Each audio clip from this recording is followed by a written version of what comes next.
qui s'y trouvaient. Seulement ils mirent dans le trésor de la maison de l'Éternel l'argent, l'or et tous les objets d'airain et de fer. Josué laissa la vie à Rahab la prostituée, à la maison de son père, et à tous ceux qui lui appartenaient. Elle a habité au milieu d'Israël jusqu'à ce jour, parce qu'elle avait caché les messagers que Josué avait envoyés pour explorer Jéricho. Ce fut alors que Josué jura, en disant, « Maudit soit devant l'Éternel l'homme qui se lèvera pour rebâtir cette ville de Jéricho. Il en jettera les fondements au prix de son premier-né, et il en posera les portes au prix de son plus jeune fils. » L'Éternel fut avec Josué, dont la renommée se répandit dans tout le pays. Josué, chapitre 7.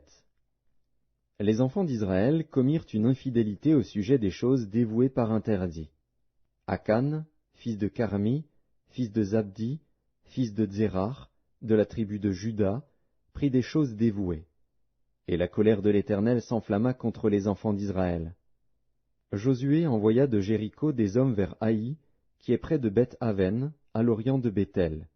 Il leur dit, « Montez et explorez le pays. » Et ces hommes montèrent et explorèrent Haï. Ils revinrent auprès de Josué et lui dirent, « Il est inutile de faire marcher tout le peuple. 2 ou 3 000 hommes suffiront pour battre Haï. Ne donne pas cette fatigue à tout le peuple, car ils sont en petit nombre. » 3 000 hommes environ se mirent en marche, mais ils prirent la fuite devant les gens d'Haï. Les gens d'Haï leur tuèrent environ 36 hommes. Ils les poursuivirent depuis la porte jusqu'à Shebarim et les battirent à la descente. Le peuple fut consterné et perdit courage. Josué déchira ses vêtements et se prosterna jusqu'au soir le visage contre terre devant l'arche de l'Éternel, lui et les anciens d'Israël, et ils se couvrirent la tête de poussière. Josué dit, « Ah, Seigneur Éternel, pourquoi as-tu fait passer le Jourdain à ce peuple, pour nous livrer entre les mains des Amoréens et nous faire périr? Oh, si nous eussions su rester de l'autre côté du Jourdain! De grâce, Seigneur, que dirais-je, après qu'Israël a tourné le dos devant ses ennemis?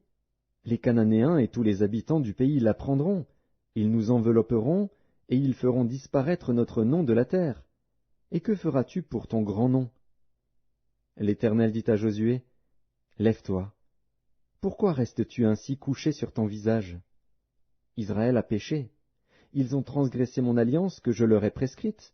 Ils ont pris des choses dévouées par interdit, ils les ont dérobées et ont dissimulé, et ils les ont cachées parmi leurs bagages.